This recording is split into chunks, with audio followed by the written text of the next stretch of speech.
زمین پر سورج کتنے قرنوں سے طلوع اور غروب کے عمل سے گزر رہا ہے، یہ اندازہ تخمینہ لگانا ممکن ہی نہیں ہے۔ سب اپنے اپنے محور میں گھوم رہے ہیں، چاند، ستارے، سورج، زمین، انسان، چرند پرند اور دکھ سکھ، سب گھوم رہے ہیں، اپنے اپنے حصے کی عمریں پوری کر رہے ہیں۔ وہ بھی ایک ایسی ہی صبح تھی۔ میں مسجد کے صحن میں بیٹھا کھلتی صبح کے اوراق گن رہا تھا۔ ایک شخص جس نے میلی سی پگڑی باندھ رکھی تھی میرے پاس آ کر بیٹھا اور دھیرے سے کہا، جی وہ خیر الوہار مر گیا ہے، اس کے مرنے کا اسپیکر پر اعلان کر دیں۔ اس کے چہرے پر دکھ کا کوئی پرتو نہیں تھا۔ کیا کہا؟ خیر الوہار مر گیا؟ کل تک تو وہ بھلا چنگا تھا۔ کھلتی صبح کے اوراق بے ترتیب ہو گئے۔ مسجد کے گنبدوں سے نکلنے والا ایک سا اعلان، حضرات ایک ضروری اعلان سنیں، خیر محمد لوہار قضائے الہی سے فوت ہو گیا ہے، اس کی نماز جنازہ دن کے 11 بجے عیدگاہ میں ادا کی جائے گی۔ اس کا پورا نام شاید زندگی میں دوسری بار لیا گیا تھا، پہلی بار جب اس کے ماں باپ نے رکھا ہوگا اور اب دوسری بار اس کی موت پر۔ فضا میں چپ سی گھل گئی۔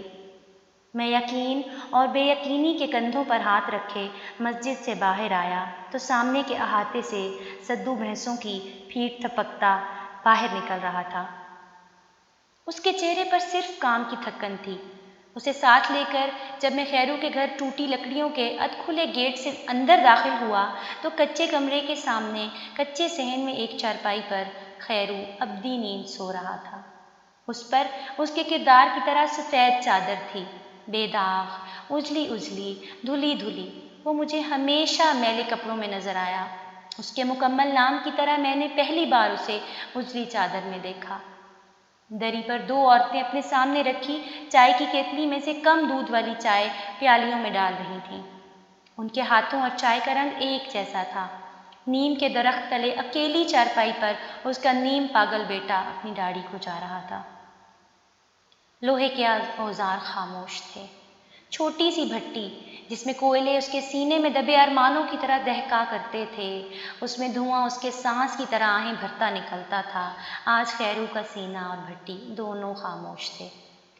جتنی تیزی سے بستی کے اسپیکروں پر اس کی موت کا اعلان ہوا، اتنی تیزی سے ایک بھی شخص اس کے گھر نہ پہنچا۔ اس کی ایک بیٹی کو دور میں نے کھیتوں میں باپ کے سائے کی بجائے شیشم کے سائے تلے کھڑا دیکھا۔ وہ اکیلی کھڑی رو رہی تھی۔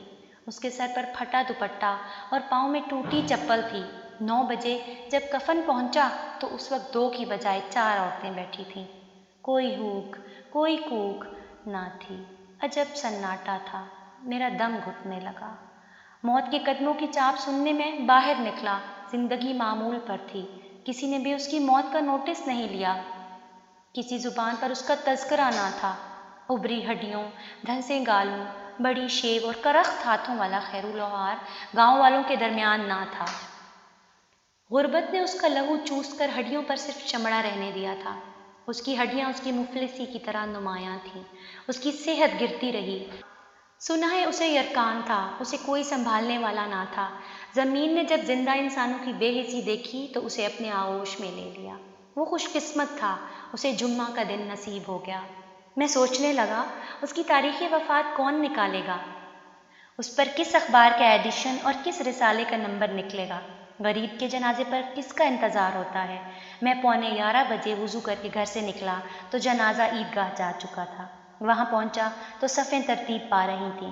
شریک کے درختوں تلے لوگ اپنی اپنی باتوں اور مسائل میں الجھے ہوئے تھے۔ گندم کی بالیاں پک چکی تھیں۔ جنازے پر خاموشی کی بجائے گندم کی کٹائی سے لے کر تھریشر تک کے معاملات زیر بحث تھے۔ علاقے میں ہونے والی گھوڑوں کی دوڑ بھی موضوع سخن تھی۔ کون جیتا، کون ہارا، امام صاحب نماز جنازہ پڑھانے کا طریقہ بتا رہے تھے۔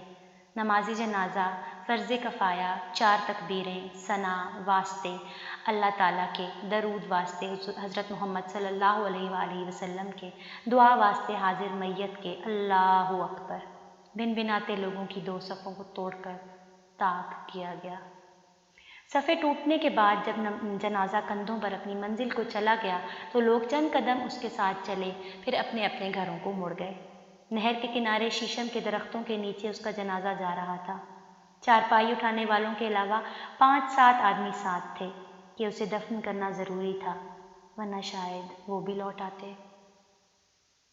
میں ایک دکان پر رک گیا، کچھ لوگ اکٹھے تھے۔ میں نے سوچا یقینی طور پر خیر لوہار کی باتیں ہو رہی ہوں گی، لیکن وہ تو اپنے مسائل میں الجھے ہوئے تھے۔ تھوڑا آگے گیا تو خیرو کا ہمسایہ آرے پر بیٹھا گپے ہانک رہا تھا۔ 2 قدم جنازہ گاہ تک نہ جا سکا۔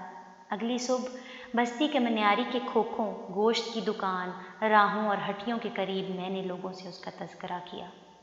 تیفے مرغی والے سے جا کر میں نے پوچھا، یار تیفے، خیرو کا بڑا گہرا دکھ ہے۔ جی جی، اس نے مرغی کی کھال کھینچتے ہوئے کہا۔ اسلم نائی سے بات کرنی ویسے ہی فضول تھی۔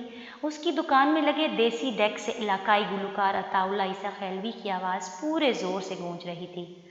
قمیص تیڈی کالی تے سونے پھلاں والی۔ وہ موسیقی کی دھن پر ایک آدمی کی شیو بنا رہا تھا۔ سائیکلوں کی دکان پر بیٹھا سفید ریش شخص پنچر لگا رہا تھا۔ ڈوسا کھوکھے والا قریبی شہر سے سائیکل پر تازہ سبزی اور سودا سلف خرید رہا تھا۔ آرائیوں والی ہٹی پر حسب معمول رش تھا۔ بشیر آرائی اپنے ستے ہوئے چہرے سمیت ماتھے پر بل ڈالے گاہکوں کو بھگتا رہا تھا۔ بستی کی پلی پر چائے کے 2 چھپر ہوٹل تھے۔ وہاں 2 ٹریکٹر کھڑے تھے۔ مزدور ٹھٹھا مخول کرتے چائے پی رہے تھے۔ تو کیا کسی کو بھی خیرو کی موت کا دکھ نہیں تھا؟